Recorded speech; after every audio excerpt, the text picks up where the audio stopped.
¿Qué tal? Bueno, pues vamos a continuar con nuestra sesión de historia, en este caso de historia de México, y vamos a continuar con esta parte que, pues, obviamente es el siglo XIX y está lleno de conflictos, y lleno de estos procesos que decíamos que se dan, ¿no? En los países que recién se independizan, y entonces obviamente les cuesta mucho trabajo, pues, buscar una manera, ¿no? De estabilizarse, de encontrar rumbo y todo ello.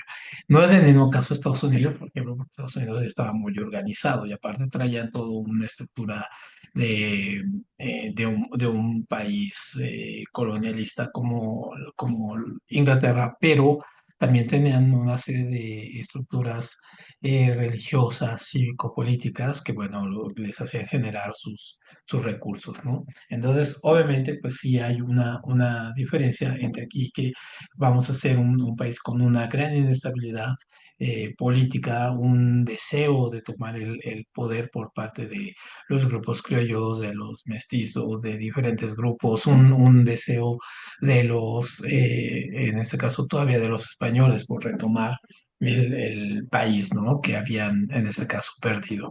Y entonces, obviamente, estos procesos de reconstrucción pues van a hacer que sea más complicado todo, la vida cotidiana, pues está también construyéndose la economía, uno debe de ponerse a pensar, ¿no? Los procesos que había de producción o de distribución, las redes de caminos, ¿no? La cantidad de dinero que se movía en esos asuntos. Entonces, obviamente sí hay toda una complicación en ello, ¿no? Y todo esto, pues obviamente de venir de un sistema colonial donde ya estaba muy organizado a un sistema independiente donde tiene que ver una nueva contabilidad, una nueva forma de recuperar impuestos, de administrarse, de generar el dinero, en fin, de relacionarse también con los países exteriores.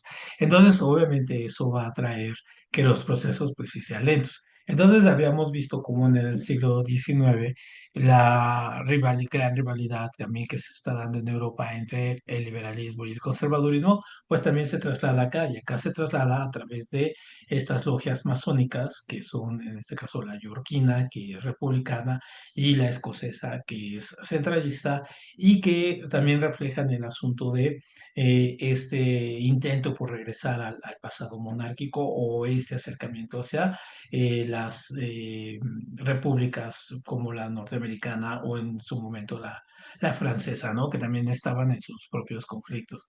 Entonces, obviamente, también el nivel de producción que se tiene, pues es mínimo.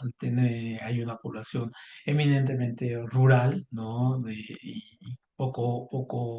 Y hay pocas fábricas, de hecho no la hay. La revolución industrial llega muy tardíamente, llega hasta con Porfirio Díaz.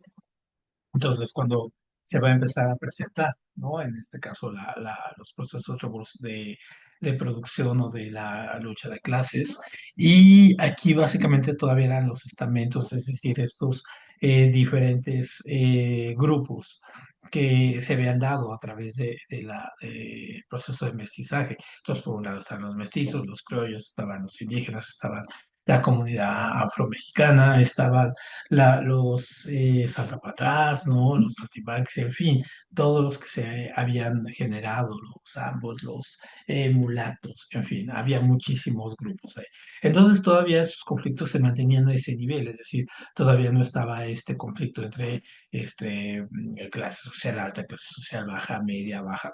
Todavía eso no existía, pues porque tampoco existían las condiciones económicas para ello. Entonces, obviamente, la primera parte del siglo XIX, pues sí, van a ser golpes de Estado, va a ser inestabilidad económica, y por lo tanto, pues también una gran pobreza, ¿no? Va a haber una gran pobreza en todo el país.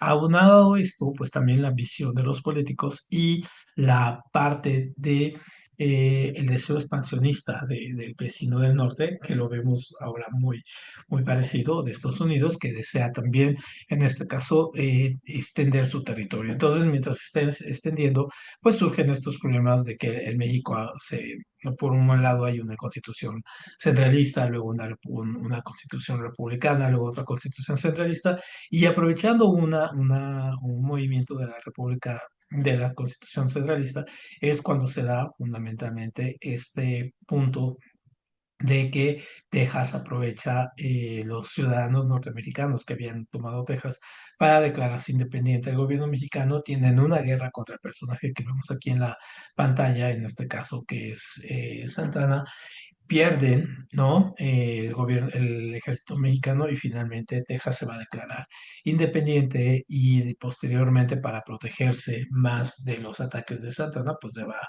unir a los Estados Unidos. Esto lo ve Estados Unidos como pues una manera de ir avanzando más y posteriormente van a dar un asalto en 1847 cuando toman finalmente el territorio mexicano, someten al gobierno mexicano, ¿no? Y tiene que ceder finalmente con los acuerdos de Guadalupe Hidalgo, ojo, porque es eso, mucha pregunta de examen. Y entonces el presidente en ese momento de funciones era Manuel de la Peña y Peña, y Santana había huido del país, y sin embargo, pues tenía una gran presencia. Santana era el hombre fuerte y entonces obviamente en estos países tan inestables un hombre fuerte siempre ayuda como a estabilizar de alguna manera a los gobiernos. Entonces, aunque era autoritario, a veces tenía iniciativas muy absurdas, bueno, pero generaba, ¿no? Generaba esta presencia del hombre fuerte. Entonces, obviamente, al fin de esta guerra, donde México pierde la mitad del territorio y tiene que pagar una cantidad importante de dólares, pues para, en este caso, finalmente complacer a las autoridades norteamericanas de ese momento, finalmente regresa a gobernar y regresa poniendo una serie de iniciativas, pues ya muy absurdas, como primero llamarse Su Alteza Serenísima, o hacer llamamientos, por ejemplo, a pago de impuestos ridículos sobre las ventanas, sobre las mascotas, sobre los caminos, en fin, ¿no? Entonces, obviamente, se le manda a hacer honores a su pierna, a su pie, en fin. Entonces, obviamente, todas estas situaciones que no contribuyen a que el país mejore, sino más bien que siga en un proceso muy básicamente de pobreza y de inestabilidad, pues le van a generar que haya toda una clase política atrás de él, ¿no? Fue creciendo, se educó, logró educarse en otros ámbitos y finalmente lograron conseguir, por ejemplo, ver lo que estaba pasando en Europa, lo que estaba pasando en Estados Unidos y van a ser el grupo de Juárez, ¿no? Mira, de este Juárez, perdón, mira, de Juárez, de Lero de Tejada, de Comonfort, todos ellos, que siendo parte de este grupo de Santana inicialmente, pues van a romper con él. ¿Y cómo rompen? Pues con el plan de Ayutla y entonces finalmente lo destierran y finalmente sale, ¿no? Sale del poder Santana y viene un nuevo orden.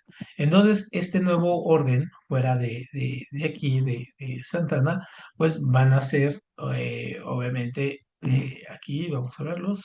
Ujú, aquí, ¿no? Van a ser obviamente otro tipo de gobierno. Entonces, por ejemplo, la revolución de Ayutla, pues se da pues finalmente para sacar a este hombre, ¿no? El primer presidente en este caso va a ser Juan Álvarez, que también era de la vieja guardia, pero digamos apoyaba a los juaristas, ¿no? Se trata de desconocer en este caso la constitución que había, empieza a haber una serie de reformas para abolir los privilegios y se constituye en este caso un triunvirato, pues para poder, en este caso, podría tener un presidente de corte, no sé, más estructurado, ¿no? Y entonces, Ignacio Comonfort manda, es electo como este presidente. Entonces vean, aquí Ignacio Pavón, Mariano Salas y Martín Carrera son los que constituyen este triunvirato, estas tres personas que van a estar gobernando un poco como un gobierno alterno y finalmente ellos organizan un movimiento para pues, poder lograr finalmente que Ignacio Comonfort pues llegue a ser presidente, ¿no? Y una vez que él llega, pues hace este estudio de lo que está pasando en el país y construye lo que va a ser la reforma, es decir, como le llaman, ¿no? La segunda gran transformación del país, ¿no? Después de la independencia esta. Y la reforma es serie de leyes, esta serie de reglamentos y de propuestas que tiene el grupo de los liberales, encabezados en este caso ya por Benito Juárez, que aquí ya empieza a ser figura central, y empiezan a reformar, o sea, a cambiar el viejo régimen. O sea, ya aquí realmente es cuando comienza en realidad ya un proceso independiente de México, o sea, un proceso ya modernizador, totalmente diferente, que ya no tiene que ver con los movimientos anteriores que había. Entonces aquí empieza a darse un movimiento muy modernizador. Entonces las leyes de reforma que se van a proclamar en 1860 van a ser varias, pero van a tratar de dar prioridad a estos sectores económicos que están obteniendo todo, que tienen controlado todo el acceso al poder, pero el poder económico y el poder político, y que no permiten en este caso que surjan digamos, otras formas de competencia o que surjan otros nuevos factores en el mercado para equilibrar.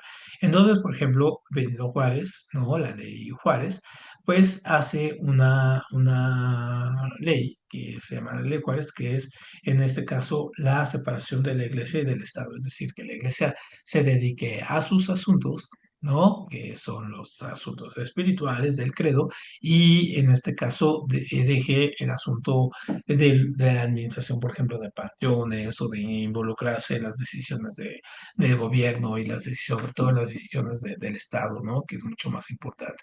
Luego llega Lelo de Tejada, por ejemplo, y él hace esta famosa separación económicamente, de quitarle a la iglesia, pero también a las comunidades autónomas indígenas, les quitan sus tierras y se llama la ley de manos muertas, de bienes de manos muertas, y se las da a terratenientes o a gente que tenía en este caso dinero que no había podido entrar bajo los regímenes de Santana, y entonces ahora pueden organizar, invertir y hacer productivas esas tierras en teoría, ¿no? Y hay otras leyes, por ejemplo, la ley del registro civil, la ley de los panteones, que también se vuelvan civiles, la ley en este caso que contempla que el registro de los nacimientos y de las muertes ya no sea llevada en este caso, la iglesia, sino que el gobierno en este caso se haga parte de ello, entonces ya haya esto, ¿no? También va a haber otras leyes, que va a haber la libertad de expresión, libertad de imprenta, de culto, de asociación, de correspondencia, de libertad de caminos, en fin, ¿no? Que puedan salir. Entonces, obviamente, estas leyes van a ser todo un golpe importantísimo para, en este caso, el viejo régimen que había, ¿no? Pero obviamente son tan fuertes estas reformas que van a encontrarse con una oposición de los grupos conservadores para quererla revertir. ¿Por qué? Pues porque les afectan directamente sus intereses. Déjame aprender la voz. ¿Por qué? Porque les afectan directamente sus intereses. Entonces, a ver, ujú, ok. Entonces, qué es lo que van a hacer? Pues finalmente, pues se le van a revelar, ¿no? A Benito Juárez, que en ese momento, pues va a ser el gran, eh, digamos, el gran hostigador, el gran intelectual tras de esto. Entonces, aquí nada más repasamos esto, la ley Juárez, ¿no?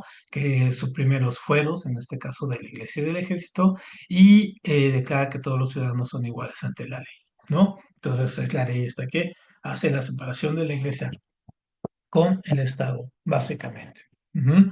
Luego tenemos la ley Lerdo, que es la ley de separación, en este caso, de los bienes de manos muertas, es decir, de las tierras que no son productivas, que se vuelvan, en este caso, dárselas a corporaciones civiles, en este caso, para que las puedan producir y quitárselas a las iglesias, en este caso.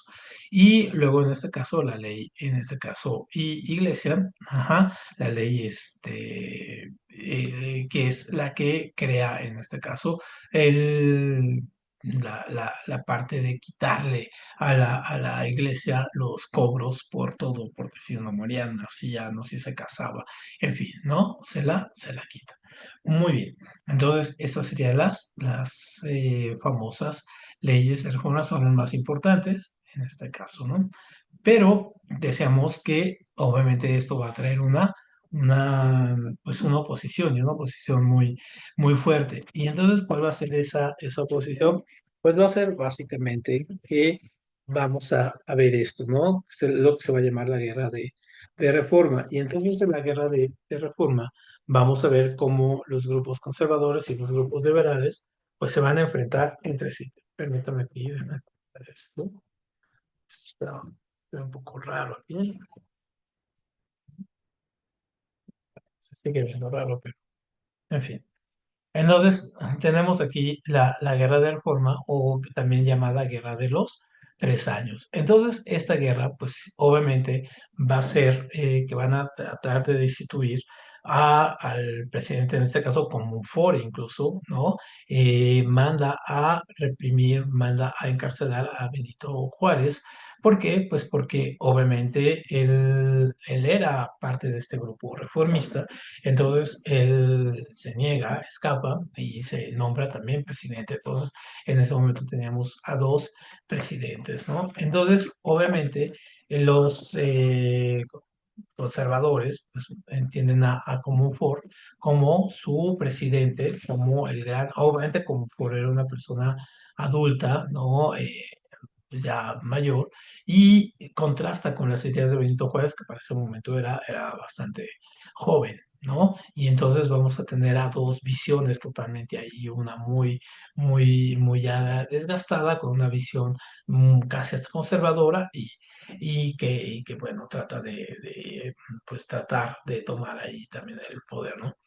Entonces, obviamente, esta situación va a hacer que surja este famoso llamado Plan de Tacubaya, donde se va a tratar de confrontar, en este caso, a los liberales, es por parte de los conservadores que tratan de tumbar a los liberales. Entonces, obviamente, cada uno de estos van a tomar su postura. Entonces, los liberales, por un lado, se van a ir a buscar ayuda a Estados Unidos, pero no pueden, no son en este caso ayudados porque, pues porque tienen en este caso un conflicto ahí curioso. Pues está la guerra de secesión en este caso en Estados Unidos, o sea, su propia guerra civil. Entonces, al tener ellos obviamente su guerra civil, pues obviamente, pues no pueden ayudar a otro país. Sin embargo, queda abierta el proceso de colaboración y pues también en este caso el presidente era Lincoln. Ajá, Lincoln, que era republicano, se da cuenta que por lo menos necesita mandar un mensaje y necesita un poco medio ayudar, ¿no? O sea, no hacerse totalmente desatendido. Entonces trata de ayudar, ¿no? Trata de dar ahí un poco de esperanza de que en el futuro les va a ayudar, pero a cambio de qué, ¿no? O sea, porque de estos tampoco son de que hago las cosas nada más porque somos amigos, ¿no? Pues obviamente los Juárez y los liberales le habían eh, pues sugerido que podía utilizar el istmo de Tehuantepec para pasar sus tropas por ahí, ¿no? Obviamente no le conviene a Lincoln esto porque Lincoln era del grupo del norte, ¿no? De los industriales del norte que peleaba contra los del sur. Y entonces a quién le convenía más tener un paso muy cercano, como lo que hoy sería el Canal de Panamá, pues obviamente les convendría más a los del sur. Obviamente, ahora vemos, por ejemplo, que hay un proyecto que se llama el Tren Transísmico, que intenta hacer un poco este mismo paso, y que de alguna manera también está siendo boicoteado, ¿no? Incluso por los mismos características que teníamos hace más de 100 años, ¿no? Entonces, finalmente, esta guerra, perdón, y los conservadores viajan a Europa, ¿no? Viajan a Europa para tratar de conciliar con con las monarquías europeas y los grupos conservadores, tratar de lidiar un poco de ayuda. Entonces, tratan de buscar, en este caso, a Napoleón, ¿no? A Napoleón III, y tratan de conciliar el asunto de que él pueda venir a ayudarles, ¿no? Y que pueda combatir a estos liberales muy cercanos, en este caso a los Estados Unidos. Y entonces, obviamente, a él se le queda como este asunto de, pues podría ser, ¿no? Porque, pues bueno, obviamente tenía sus rencillas con el gobierno de Estados Unidos. Entonces lo ve también como una posibilidad y hay negociaciones de ellos. Entonces, obviamente, esta guerra al final se termina, ¿no? Después de 3 años, en 1861, y obviamente van a vencer los liberales y Benito Juárez se nombra, en este caso, presidente y se elabora una reforma grande a la Constitución. De hecho, se considera como una Constitución nueva. Entonces, en las primeras acciones que toma Juárez, siendo ya presidente aquí, va a ser esta cuestión de poner una moratoria al pago, en este caso, de la deuda aquí, ¿no? Una moratoria. ¿Por qué? Pues porque obviamente no hay dinero, ¿no? No hay dinero y no hay manera de poderle pagar a los países, en este caso, tenedores de deuda, que eran sobre todo Francia, Inglaterra Francia, Inglaterra y España, ¿no? Que eran los países a los cuales se les debía. Entonces, obviamente, pues no había manera de pagarles.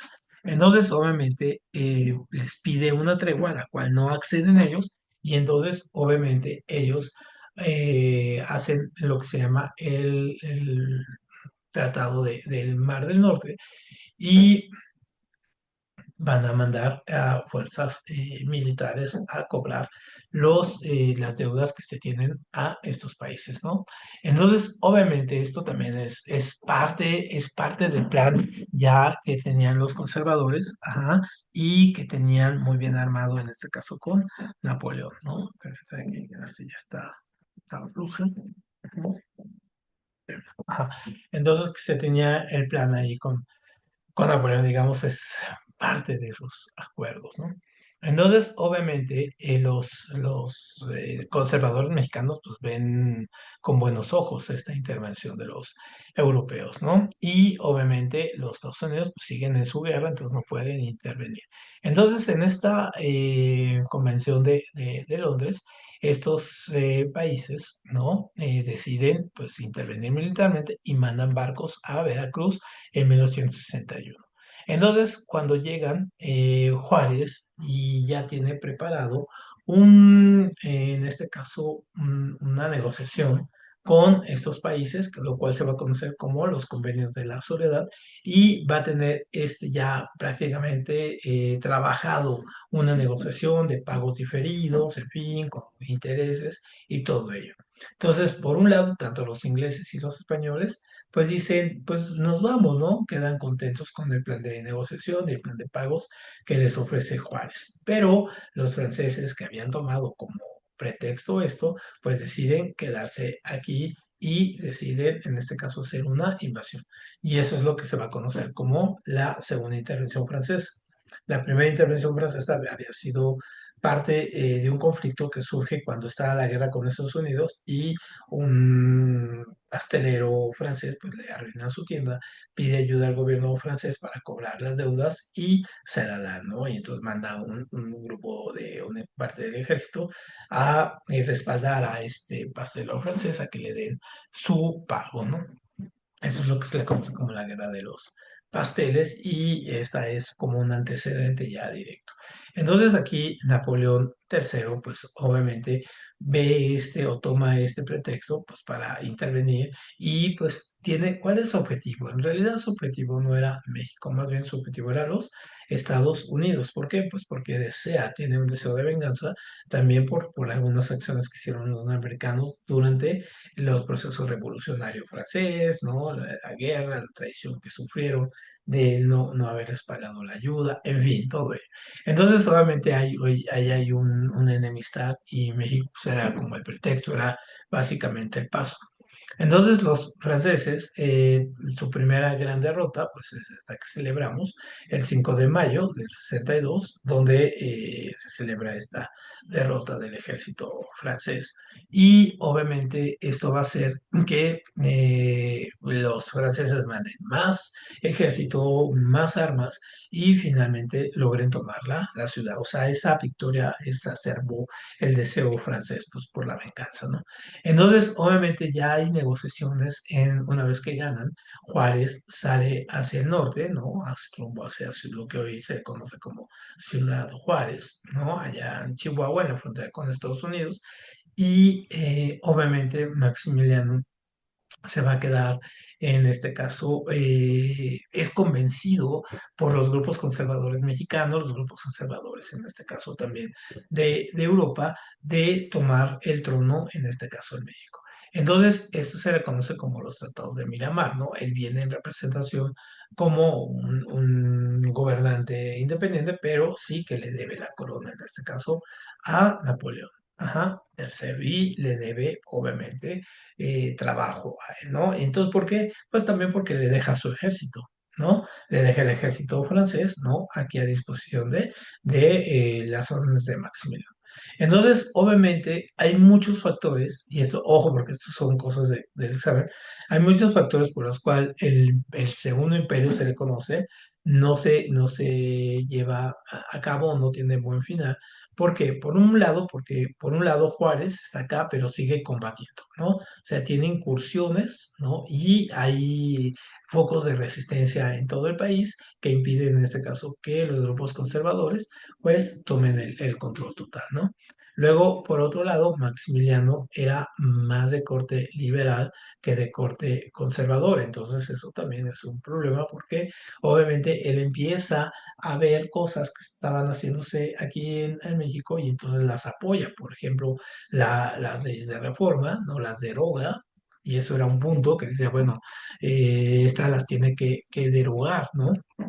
No las derogan, ¿no? Porque es, digamos que es el motivo de todo este conflicto es esto, pues no las deroga, ajá, y obviamente también cierra, por ejemplo, la Universidad Pontificia, la cierra y entonces eso también le provoca un conflicto con los grupos conservadores porque cómo le está cerrando la esta. Y obviamente uno de los grandes factores es pues, la economía, no se repone, no hay producción que logre, digamos, echar a andar los motores de la industrialización en México. Y algo que va a suceder es que Estados Unidos, por un lado, termina su guerra civil y entonces comienza a apoyar ya a Juárez de una manera más abierta. Juárez comienza a rearmarse y eso... Pero en Europa, Napoleón III comienza a perder batallas y manda a retirar a su ejército de México. Entonces se va por un lado el ejército francés y Juárez entra a la ciudad. Toman a Maximiliano y es en este caso fusilado en el Cerro de estas Campanas porque pues obviamente pues como un ejemplo, ¿no? Aunque él ya se había rendido, yo que él también era liberal y se comunicaba con Juárez, ¿sí? ¿No? Tratando de llegar a un acuerdo, entonces pues finalmente es fusilado y Juárez vuelve a tomar el poder. Entonces, obviamente esto vuelve a Juárez una persona muy, muy fuerte, ¿no? Aquí está Maximiliano, ajá, lo vuelve muy, muy, muy fuerte. Entonces, no va a tener en este caso un contrapeso Juárez fuerte políticamente, más que a este hombre, que es en este caso Porfirio Díaz. Entonces, en este caso, Porfirio Díaz se va a constituir como el militar. De hecho, él llegó a la Ciudad de México y él sacó al ejército francés y en este caso va a empezar a pelear directamente contra Juárez. Entonces está sus peleas, que él se levanta vía armada, ¿no? Con el plan de la Noria, este plan falla y lo encarcela.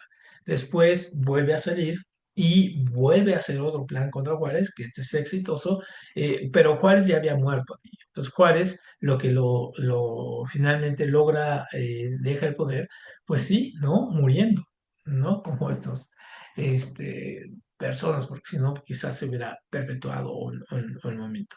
Entonces, obviamente, sale y tuve, en ese caso, Lerdo de Tejada, Sebastián Lerdo de Tejada, que era el vicepresidente de Juárez, y él toma 4 años de gobierno y luego al final él decide reelegirse.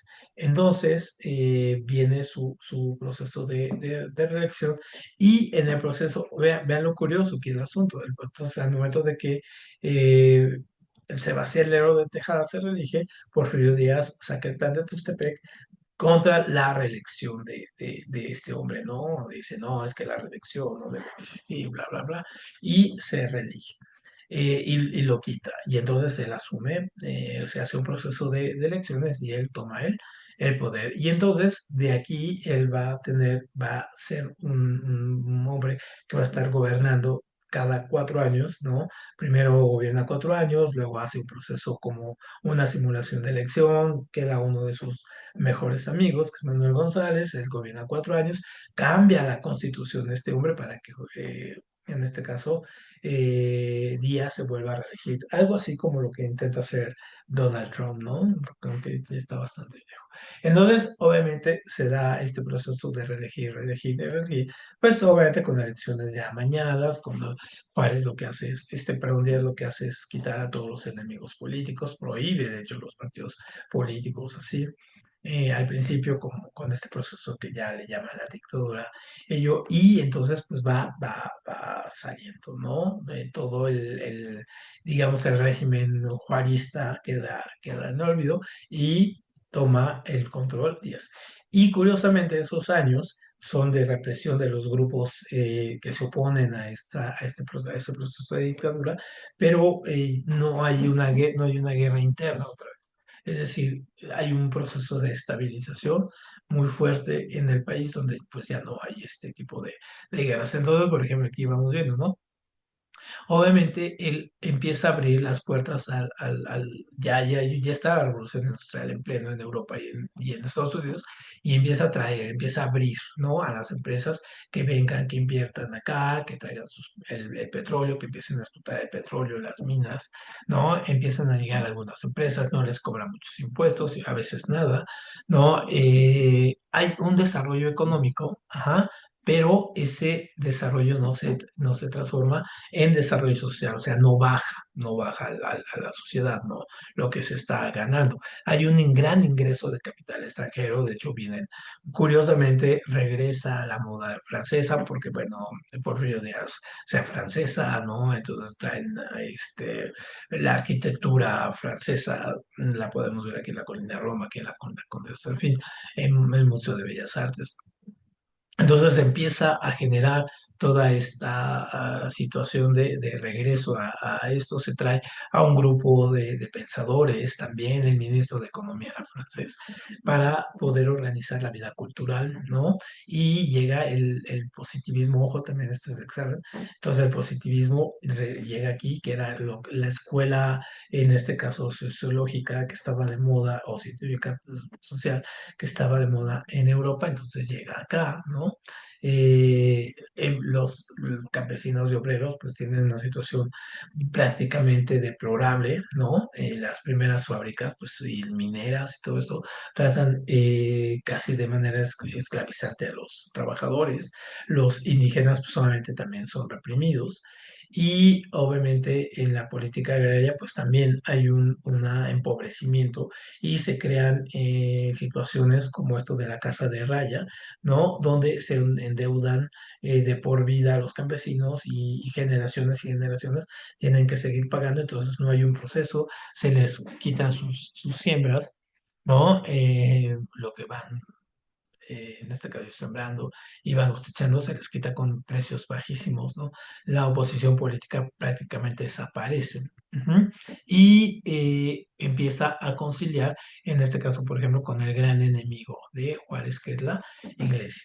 Entonces, obviamente, Porfirio Díaz crea este grupo que se llama los científicos, ajá, que sí les llamaban más bien como de manera despectiva, ¿no? Pues por ser positivistas, que era su grupo cercano, era como su gabinete, y pensaba que todo se podía generar a partir del conocimiento científico del momento. Pero en 1908 da una entrevista a un periódico norteamericano que se llama Chicago Tribune y le da una entrevista al periodista Kremer donde dice que él ya no se va a reelegir, ¿no? Y entonces, obviamente, pues esto es una falsedad porque a partir de ahí surgen otros partidos políticos, van a surgir partidos políticos que ya había dejado la prohibición y entonces empiezan a surgir otros partidos políticos que van obviamente a oponerse a él. Entre ellos, uno de ellos encabezado por Gustavo Madero, este, que, que va a oponerse y va a generar esta frase de sufragio efectivo, no reelección, ¿no? O sea, su gran propuesta es que terminar con las constantes reelecciones de Porfirio Díaz. Y bueno, nos vamos a quedar con esto porque este es ya el tema para la siguiente sesión, que es la parte de la Revolución Mexicana y llegar hasta el fin de la Revolución Mexicana y luego terminaremos ya con los gobiernos postrevolucionarios. ¿Sale? Bueno, pues nos vemos y muchas gracias.